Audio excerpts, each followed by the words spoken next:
Hi everyone, welcome to my channel. My name is Danielle Carr. I'm a registered and licensed dietitian, a certified personal trainer, and a mom of two crazy boys, ages 5 and 3 years old.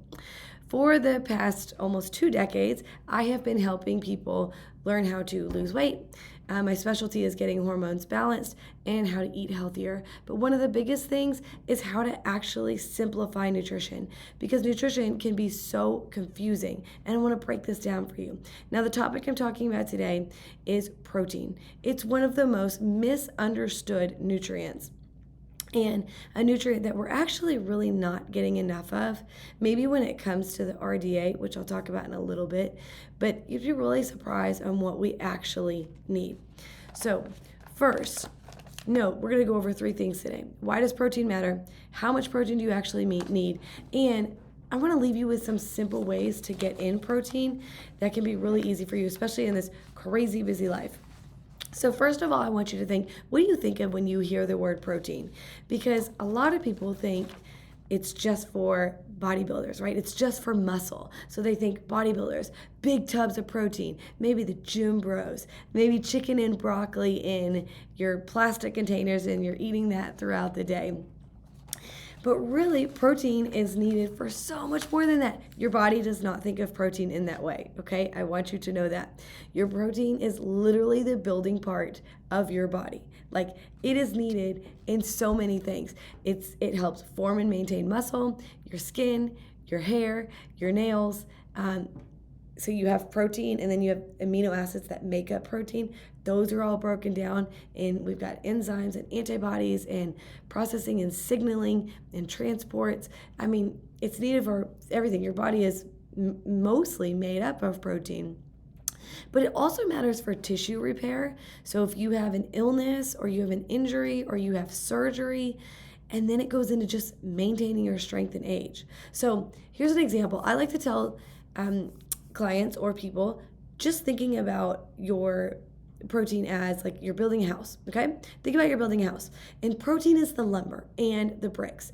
And you can have all the paint, you can have all the furniture, you can have all the shelves, all the design work, but if that truck of lumber does not show up to build the house, you don't have a house. You don't have anything to repair and anything to actually go on.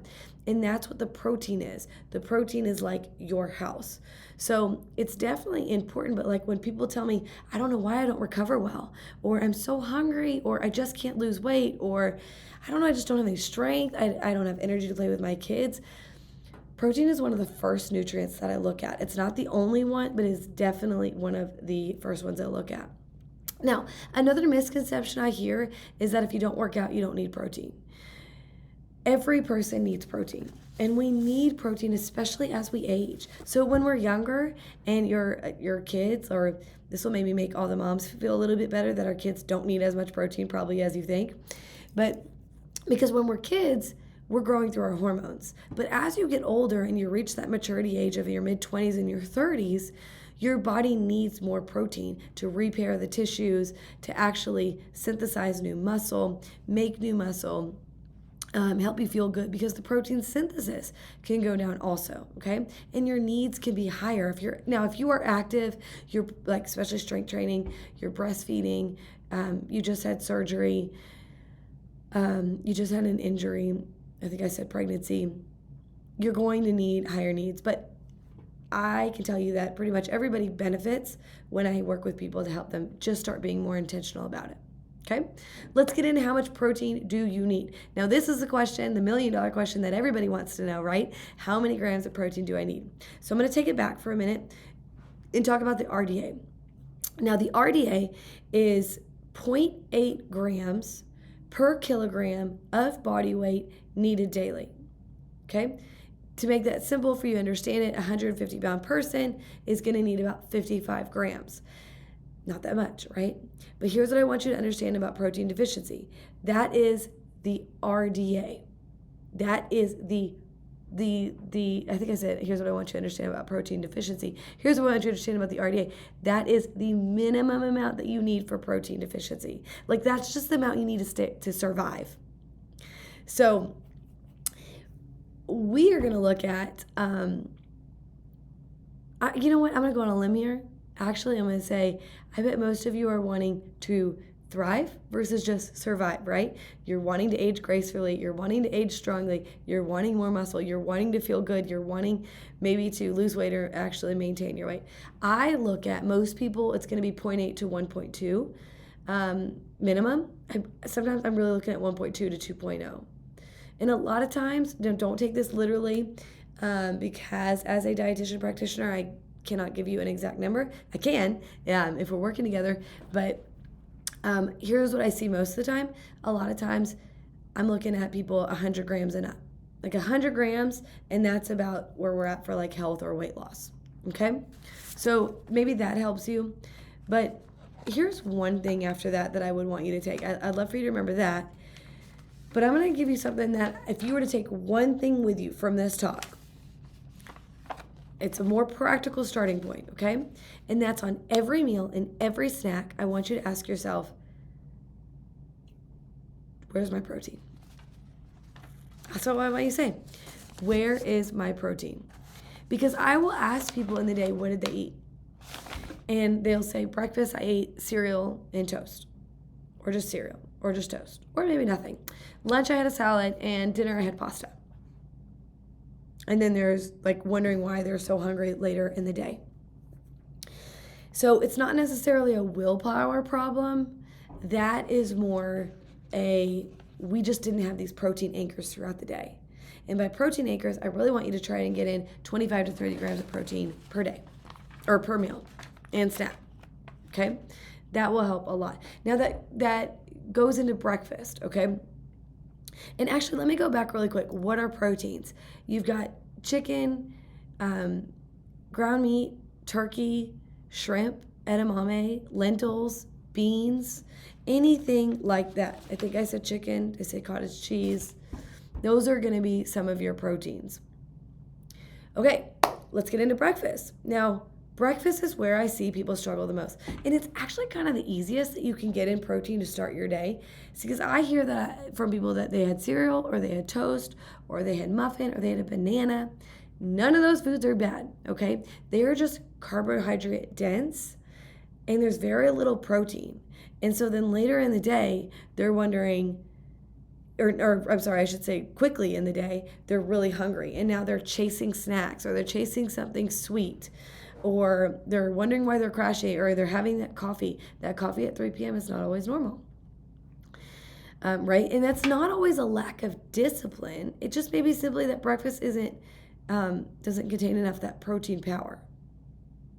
So make sure that you are getting in protein first thing in the morning, okay? I use the campfire analogy. Imagine, let me grab a sheet of paper, that this piece of paper is, I lit it on fire. What would happen? I light it on fire, you would see a spark, and then what would happen? It would burn very quickly, right? That's like your carbohydrate-rich food. Now, what if I put a piece of campfire logs with it? Okay, I think of your campfire logs as protein, fat, fiber, so your vegetables. What's going to happen to that paper? Well, it's going to light longer throughout, right? It's actually going to stay lit. So that's what our protein does for us. That's why we need those protein anchors, okay? So you don't have to remove the oatmeal. Add a protein shake on the side or some Greek yogurt. You don't have to remove the fruit. Put that into your cottage cheese or your Greek yogurt, okay? And leftovers count as protein. Don't forget that for breakfast. A lot of people forget that. Have cold chicken. Just grab it. I don't know why cereal became like a law with breakfast. That's just marketing, okay? And then protein shakes, I am fine with. They are not a magic tool. I've always, if you have followed me for some time, you know that I want food in its real form, not processed. I like that better than anything. But I would rather you have a protein powder than go for a bag of Doritos and you're just going to be hungry later, or you're not getting in any protein.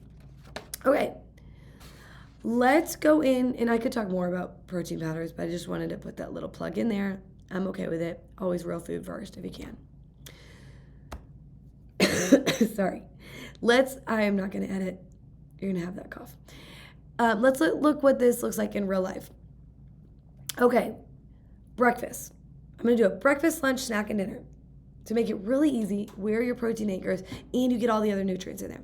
So breakfast could be Greek yogurt with berries and seeds, or eggs with toast. Or you could add a protein shake with that.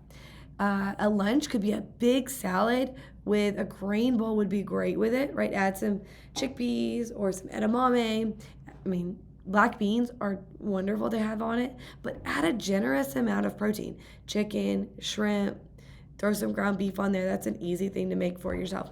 Snack could be cottage cheese with fruit. Could be jerky with produce, Greek yogurt, cottage cheese. I love cottage cheese and tomatoes. I didn't love that for years. I thought that was disgusting. It took me 41 years to end up liking that. I've liked it for the last year. Dinner could be salmon, chicken. Like, remember, build your plate around make your protein and then build your plate around that. So dinner, chicken, lean ground beef, tofu, salmon, shrimp, then add your vegetables and then your carb. So whether that's a sweet potato, it's quinoa, and it's rice, add that to it also. Okay?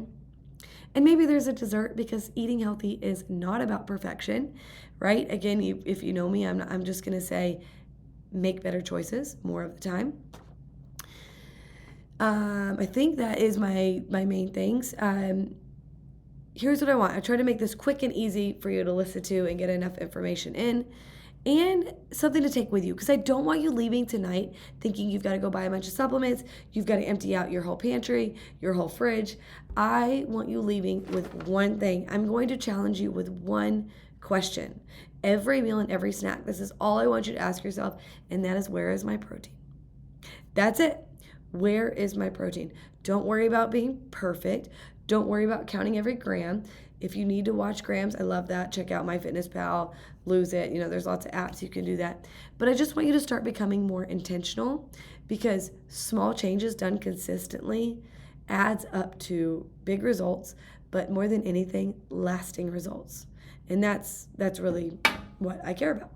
So I hope this helps. Thank you for spending this time with me. If you liked this, I would love the support to share it. I would love the support to comment and subscribe. I would like to be, I'll be doing more of these. And I really appreciate you being there with me. So tomorrow and every day on, you ask, where is my protein? Thanks for being here.